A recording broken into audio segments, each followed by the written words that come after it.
ముందుగా రైతు బిడ్డగా రైతులందరికీ ఏరువాక పున్నమి శుభాకాంక్షలు తెలియచేస్తూ, రైతు మట్టిలో బ్రతుకుతాడు, ప్రజల ఆకలిని తీర్చటానికి బ్రతుకుతాడు. ప్రపంచంలో మూగబోవటం తప్ప మోసం చేయటం చేతకాని ఒకే ఒక్క వ్యక్తి రైతు. ఉద్యోగికి సెలవొచ్చినా, కంపెనీలకి తాళం పడినా, ప్రభుత్వాలే స్తంభించిన,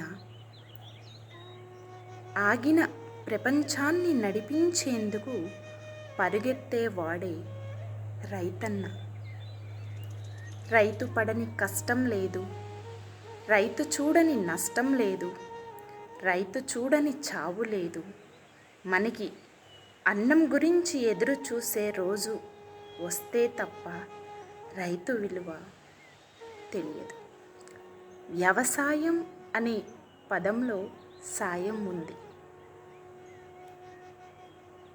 అగ్రికల్చర్ అనే మాటలోనే కల్చర్ ఉంది. ప్రపంచానికి కల్చర్ని, సాయం చేసే గుణాన్ని నేర్పిన ఒకే ఒక స్ఫూర్తి రైతన్న. ఈ ప్రపంచంలో అందరూ మట్టిని మట్టిలా చూస్తే, కేవలం రైతు మాత్రమే మట్టిని బంగారంలా చూస్తాడు, బంగారం పండిస్తాడు. రాజెప్పుడు రైతు అవ్వలేడు, కానీ రైతెప్పుడు రాజే. Thank you for watching.